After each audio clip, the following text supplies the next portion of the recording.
Okay, oh, my people, we don't come again. Oh, I am Biala with another story. We don't come with another story to give you now. This time around, we don't come with the story where Nollywood actress, waiting be her name again, Nse Ikpe Etim. She talks said there is nothing wrong for surrogacy. Anyhow, I take column. She said nothing there wrong in surrogacy.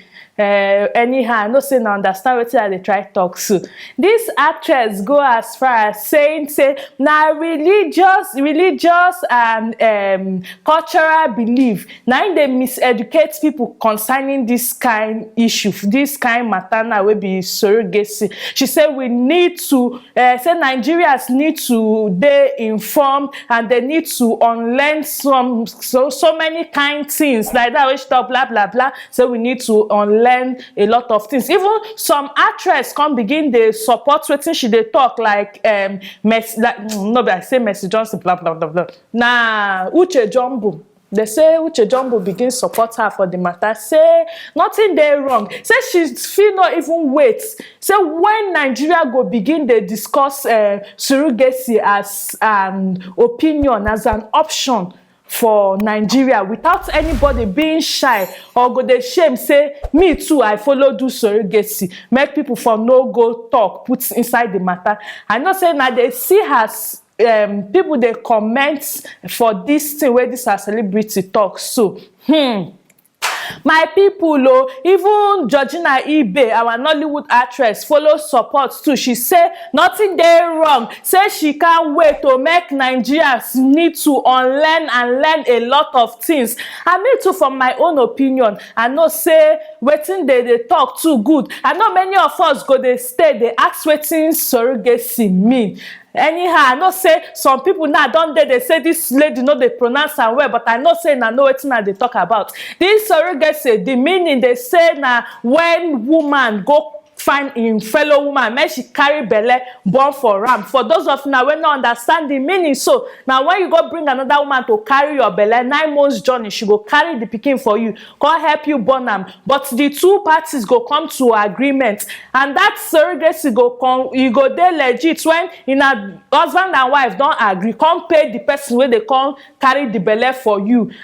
This life don't spoil finish. Oh, some women now go just they go dey lazy, they no want push, they go find another woman come make it carry belle born for her. This life it don't dey turn to machine. Oh, this life dey sweet. Oh, okay, make we continue the discussion. So my people, our fellow women, both doctors, so people they comment under the thing, they say it dey very good, say nothing bad inside the thing. But the thing where I want make we discuss inside this thing now, not be to go find woman where go come carry belle be the cocoa.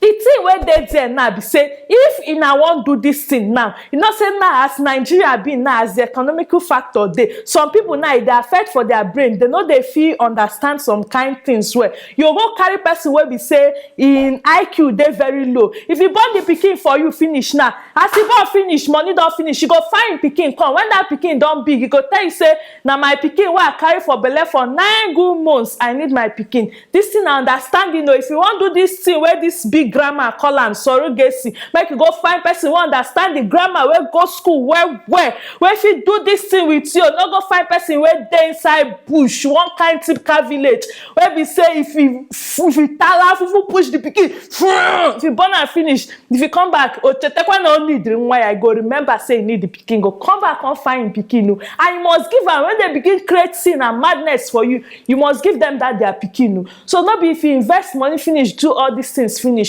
another woman go begin call. If you don't chop the money finish, you come carry to carry pikin where you don't dey train they go. But my people too, at the same hand, make we even think self, e go sweet self if you too nothing be like when you born your own pikin, experience that joy of motherhood. E go good too if women try to experience that thing too. I know say some now money don't make some people, they no want spoil their shape, they no want do this thing, but in my own opinion, they good from when couples don't they find challenges to get pikin. Those people will be said they don't stay for many years or they don get complications say they no fit born, na im this surrogacy fit come as an opinion, e fit come as another alternative wey they fit do. No be say young girl go just dey, you no wan born, you go dey husband house say you wan just dey do surrogacy. E dey craze na where e dey happen for.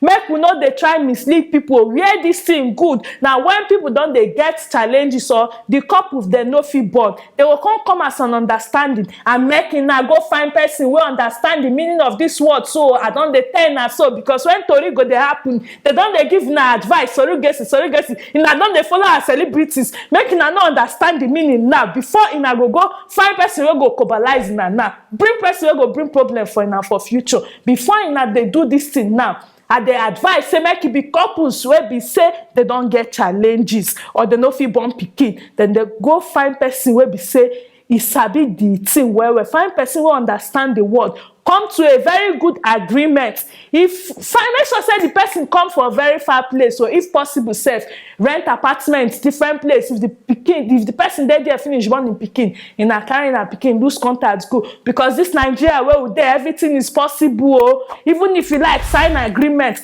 go still come back years later, they go change agreement again. Now for Nigeria they redo agreement, they go sign agreement go cancel, they go come again say no be wetin you talk. Agreements they come more than 20 times for Nigeria. So my people, this na the matter wey dey. I want make una talk in our own opinion for this matter, so wey dey ground, because na im be the old story wey dey, na im be the gist wey dey ground. So me, I wan hear in our own opinion, or whether una support this matter, whether e good. I don tell una my own opinion. So this thing good for couples wey no fit born pikin, is a very good advice. So and I dey advise single lady, all these our slay queens, no way no wan spoil their shape, make na for try to, even if na one pikin, experience joy of motherhood. Not just go follow our celebrities because they don talk say e good, you too wan do.